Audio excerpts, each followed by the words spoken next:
வணக்கம், welcome to Mano's kitchen. இன்னைக்கு மனோஸ் கிச்சன்ல புதினா சட்னி தாங்க பார்க்க போறோம். ரொம்ப சிம்பிள்ங்க, ஆனா டேஸ்ட் ரொம்பவே நல்லா இருக்கும், கலர்ஃபுல்லா இருக்கும். 4 இட்லிங்கிறது இன்னும் 2 இட்லி சேர்த்து சாப்பிடலாம். இப்போ எங்க வீட்டுல நான் அடிக்கடி புதினா சட்னி இந்த மாதிரி தாங்க செய்வேன். வீட்டில் இருக்கிற பொருளே போட்டு சிம்பிளா பண்ணாலும் டேஸ்ட் ரொம்பவே நல்லா இருக்கும். இப்போ அந்த சட்னி ரெசிபி தான் பார்க்க போறோம்.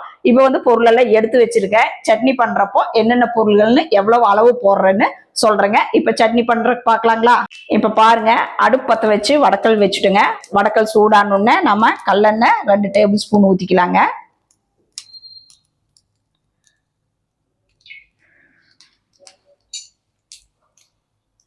எண்ணெய் சூடானதுக்கு அப்புறம் நம்ம சின்ன வெங்காயம் ஒரு 10-15 போட்டுக்கலாங்க. நான் புதினா அரைக்கட்டு எடுத்துருக்கிறேன். சின்ன வெங்காயம் ஒரு 15 சேர்த்திக்கலாம்.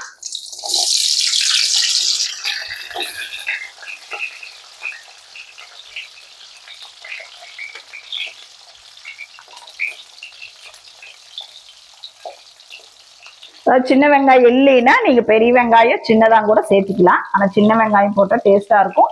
அதுக்கு வேண்டி ரொம்ப போட வேண்டாங்க. அளவா ஒரு 10-15 வெங்காயம் இருந்தால் போதும். பூண்டு ஒரு 10 பல்லுங்க. அதுல பாதி இஞ்சி ஒரு சின்ன துண்டு போட்டிருக்கேன்.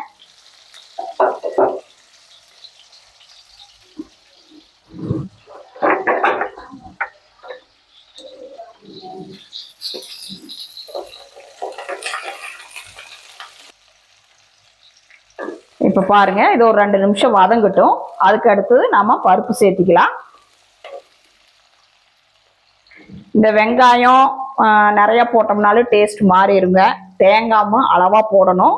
இப்போ நான் ஒரு அரைக்கட்டு எடுத்து சுத்தம் பண்ணி கழுவி வச்சிருக்கிறேன். இப்ப பாருங்க, இது ஒரு 2 நிமிஷம் வதங்கிருச்சு. அதாவது கண்ணாடி பதம்னு சொல்லுவோம்ல, அந்த பக்குவத்துக்கு வதங்கிருச்சு. அதுக்கு அடுத்தது நம்ம இதோடைய கடலைப்பருப்பு சேர்த்திக்கலாம். கடலைப்பருப்பு ஒரு 4 டேபிள் ஸ்பூன் சேர்த்திக்கலாங்க.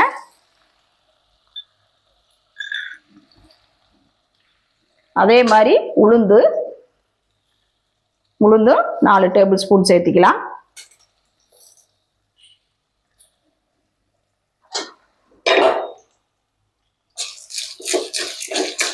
இப்போ முதல்ல பருப்பு போட்டோம்னா பருப்பு கருகிருங்க, டேஸ்ட் மாறிடும். அதனால வெங்காயம் போட்டதுக்கு அப்புறம் நீங்க கடலைப்பருப்பும் உளுந்தும் சேர்த்திக்கலாம். நீங்க வெள்ளை உளுந்து இல்லைனாலும் கருப்பு உளுந்து சேர்த்திக்கலாங்க, நல்லா இருக்கும். இது ஒரு 2 நிமிஷம் கலர் மாறட்டும், பார்க்கலாம்.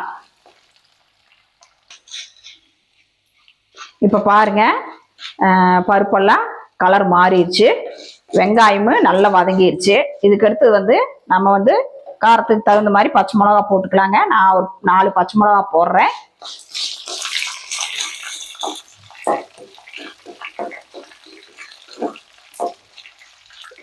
இதுக்கு அடுத்தது நம்ம புதினாவை சேர்த்திக்கலாம். பாருங்க, புதினா அரைக்கட்டு எடுத்து கழுவி கிளீன் பண்ணி கழுவி வச்சிருக்கிறேன், சேர்த்திக்கலாங்க.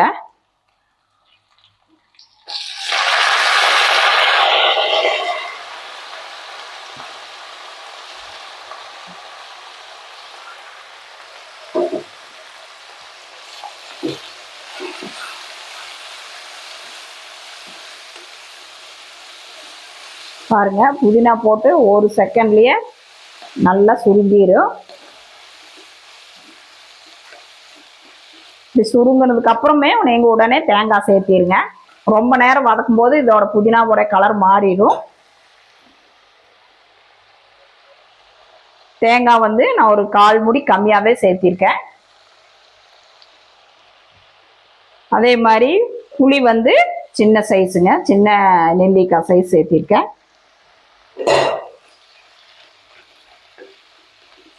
அடுப்பு கம்மியாவே வச்சுக்கங்க.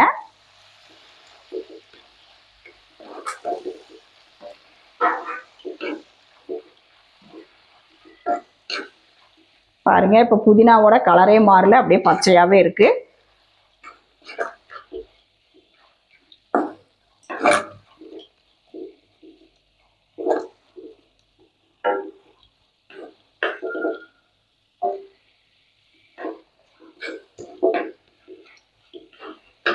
பாருங்க தேங்காய் புதினா புளி இது எல்லாமே ஒரு நிமிஷம் வதங்கிருச்சு.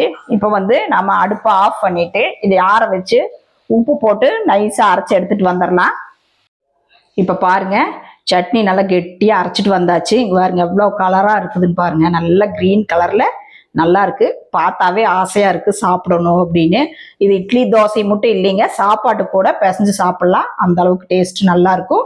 அதாவது வந்து சின்ன வெங்காயம் வெள்ளை பூண்டு தேங்காய் இது அளவு வந்து கம்மி பண்ணிட்டு நம்ம வந்து புதினாவோட அளவை அதிகம் பண்ணிட்டீங்கன்னா நல்லா கலராகவும் இருக்கும். அந்த டேஸ்ட் அப்படியே இருக்குங்க. இப்போ வந்து இதுக்கு தாளிச்சிடலாம். இப்போ பாருங்க தாளிக்கிறதுக்கு வாக்கணம் வச்சுட்டேன். வாக்கணம் சூடாயிருச்சு. இப்போ கல்லெண்ணெய் ஒரு டேபிள் ஸ்பூன் ஊற்றிக்கலாம்.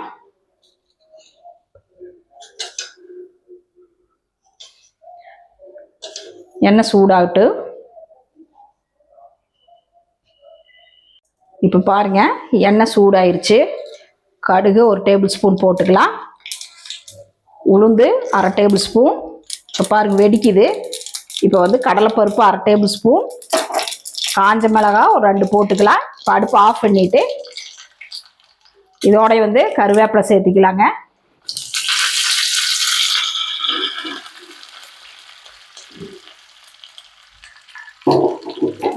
இப்போ பாருங்க சட்னியில் ஊற்றிக்கலாம்.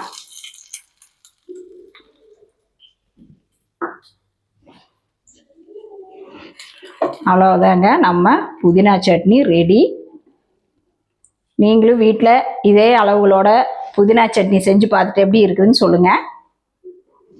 புதினா சட்னி எப்படி செய்யறதுன்னு பார்த்தீங்க. என்னடா புதினா சட்னி தானவா அப்படிங்காதீங்க. இந்தந்த பொருள் போட்டு இப்படி செஞ்சு பாருங்க. சட்னியோட டேஸ்ட் எப்படி இருக்குது, கலர் எப்படி இருக்குதுன்னு பார்த்துட்டு நீங்கள் எனக்கு கமெண்ட் பண்ணுங்க. அதாவது இதே அளவுகளோட நான் சொன்ன அளவுகளோடைய நீங்க வந்து புதினா சட்னி செஞ்சு பாருங்க. இந்த வீடியோ பிடிச்சிருந்தா லைக் பண்ணுங்க, ஷேர் பண்ணுங்க, சப்ஸ்கிரைப் பண்ணுங்க. நாங்கள் வீட்லயே சுத்தமான முறைப்படி ஸ்வீட்டு ஸ்நாக்ஸு மசாலா ஐட்டம் அந்த மாதிரி எல்லாமே செஞ்சு தர்றோம். யாராவது வேணும்னா எங்களை கான்டாக்ட் பண்ணுங்க. அதுவும் இல்லாமல் ஃப்ரெஷ்ஷாக தாங்க போட்டு அனுப்புகிறோம். பேக்கெட் போட்டு ரொம்ப நாள் ஸ்டாக் வச்சிருந்து அனுப்புறதில்ல. நீங்கள் வந்து ஸ்வீட் ஸ்நாக்ஸ் வந்து ஒரு 1 வீக் முன்னாடியே புக் பண்ணிங்கன்னா ஃப்ரெஷ்ஷாக போட்டு தர்றோம். ஏன்னா நிறைய பேர் முன்னாடியே புக் பண்ணிடுறாங்க. இந்தந்த டேட் வேணுங்க அப்படின்னு சொல்லிட்டு முன்னாடியே புக் பண்ணிடுவாங்க. ஏதாவது ஃபங்க்ஷன் அந்த மாதிரி ஏதாவதுனாலும் முன்னாடியே புக் பண்ணுறாங்க. உங்களுக்கு யாராவது வேணும்னா எங்களை கான்டாக்ட் பண்ணுங்க. என் பேர் வந்து மனோன்மணி, கவுண்டம்பாளையம், கோயம்புத்தூர். Phone number 9952809354. நன்றி, வணக்கம்.